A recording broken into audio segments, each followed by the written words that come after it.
Bonjour à tous et à toutes, on est à nouveau de retour dans cette belle ville de Da Nang, donc avec des paysages superbes, vous le voyez. Donc je suis accompagné de Marie et aujourd'hui on va travailler le crépage de chignon. La différence c'est qu'aujourd'hui on va travailler le côté self-défense, que je vais agresser Marie et puis Marie va vous montrer les techniques. Quand on veut vous saisir par les cheveux, tout comme en général toutes sortes de saisies, il ne faut pas essayer de résister par la force. Au contraire, qu'on va prendre un exemple. Si Marie me tourne le dos et que je lui attrape les cheveux, qu'elle n'a quasiment aucune force, je ne vais pas être à longue distance, je vais être en général près d'elle. Elle va faire quoi? Elle va placer son appui vers l'arrière et là, me donner un coup de coude. Ouf! Et le coup de poing qui va arriver derrière. Donc, on a le coup de coude qui va arriver et le coup de poing qui va enchaîner. Ensuite, Marie va tourner, ouvrir et enchaîner sur la suite. Saisie aux cheveux, donc Marie attrape la main de par la douleur de tirer les cheveux. Elle ne cherche pas à résister et à partir. Elle place son appui avec la jambe gauche. Là, elle se met légèrement de côté, c'est-à-dire qu'il ne faut absolument pas rester de dos. Elle se met légèrement de côté et envoie le coup de coude, ouf, le coup de poing en partie, enchaîne directement en ouverture au visage et avec une frappe, ouf, une frappe au cou. Et ensuite, Marie peut partir.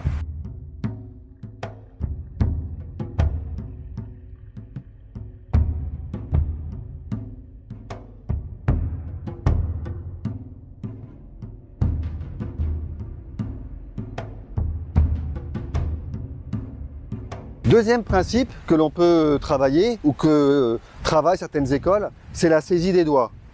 Mais c'est impossible, c'est que dans la théorie.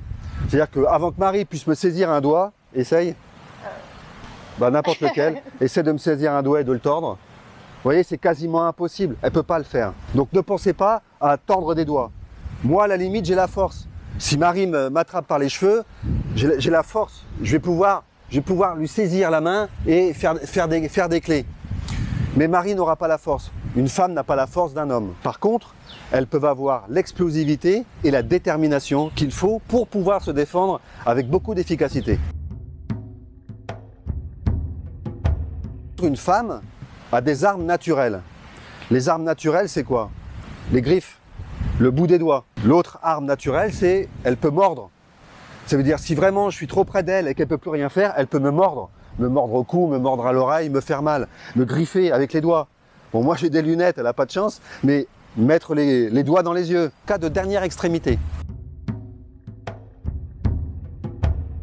Maintenant, ce que l'on va voir, c'est une deuxième façon de se défendre. Et là, ce qu'elle va faire, elle va attraper ma main, elle va s'enraciner un petit peu, et là m'envoyer ce qu'on appelle dans les arts martiaux vietnamiens le coup de pied du cheval.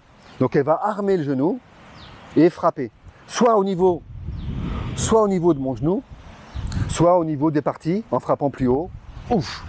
Et là, forcément, je vais lâcher et elle pourra partir. Je vais vous montrer. Marie me saisit au niveau des cheveux. Je ne vais pas chercher à résister. Je vais tenir. Je vais chercher à me rapprocher, en fait, et non pas à m'éloigner. Ce qui fait que dans mon angle de vision, je vais la voir. Et là, je vais pouvoir armer et frapper avec violence. Donc frapper avec violence sur le genou pour le vriller sur l'extérieur. Et là, je vais lui briser le genou. Soit frapper avec violence, je vais monter et écraser le bout des pieds. Donc premier cas de figure, j'écrase le pied. Deuxième cas de figure, j'arme. Je frappe au niveau des genoux ou au niveau des parties. Et le petit dernier, c'est Kol Yem Kuk. Je vais frapper en grattant, en rotant entre les jambes et en revenant au niveau des parties. Je vous montre ce coup de pied là. Le premier, Nima Kuk. Donc je monte et je frappe. Le deuxième, Kol Yem Kuk. Je vais frapper et arracher au niveau des parties. Et la troisième possibilité, tout simplement, j'écrase avec le talon le pied et je peux rajouter un coup de coude, le coup de poing, la frappe au visage et la frappe au niveau de la gorge. Ce qui est important quand vous donnez le coup de pied du cheval, c'est de ne pas rester dans l'axe. Il faut vous décaler. Donc là, ce que tu fais quand on va te saisir, l'idée, c'est essayer de se décaler. D'accord? Donc on va se décaler tout doucement pour voir ce qui se passe. Et là, paf, tu peux frapper dans tout ce que tu as. D'accord? On essaye?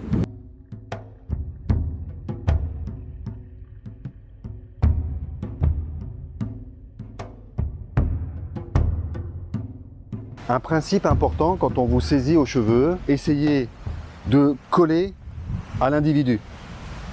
Ça veut dire, si je suis en train de saisir les cheveux de Marie, ça peut paraître un contresens, mais si vous essayez de partir, ça va être pire. Ça va être pire. Donc, venez en arrière jusqu'à ce que vous touchiez l'individu. Là, l'individu aura moins de moyens. Alors, il pourra effectivement vous enlacer, des choses comme ça. Mais vous, en vous collant, directement, vous lancez un impact. Un impact puissant de toute la force que vous avez. Et surtout, quand vous frappez, pensez à expirer, à lâcher un peu votre colère de manière à avoir encore plus de puissance et plus d'explosivité. Dès que vous lancez le coup de coude, forcément, moi, je vais me baisser. Et donc, je peux me frapper au niveau de l'épaule de Marie et me faire très mal au visage. Et là, ensuite, vous pouvez partir rapidement. Principe, ne jamais résister.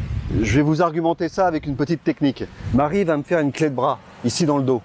Imaginons, très fort. Je résiste, j'ai mal. Et en fait, non, je ne vais pas résister. Je vais simplement aller dans le même sens et je vais pouvoir frapper. Ne pas résister. Utilisez la force de l'adversaire. Si vous saisit, c'est pareil. Je ne vais pas chercher à résister. Ben moi, je vais simplement utiliser sa propre force contre lui. C'est que je vais me jeter sur lui pour frapper. Me jeter sur lui pour frapper. J'utilise sa propre force en fait. Je ne cherche pas à m'éloigner. Ce qui va le surprendre énormément. Donc là, Marie, en faisant ça, c'est ce qu'elle fait. Saisie aux cheveux. Hop, elle ne cherche pas à résister. Elle est encore plus près de lui. Donc elle peut le frapper puissamment, enlever et frapper au cou avec facilité.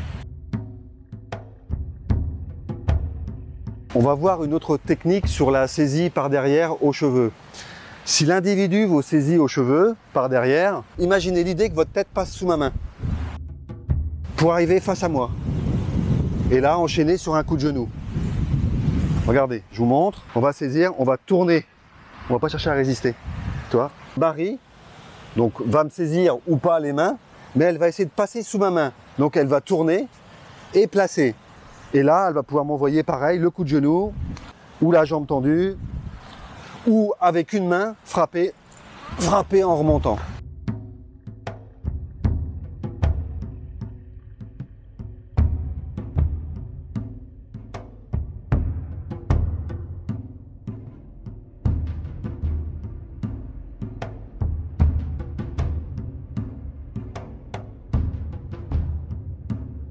On va travailler une saisie des cheveux de face. Je saisis Marie au niveau des cheveux.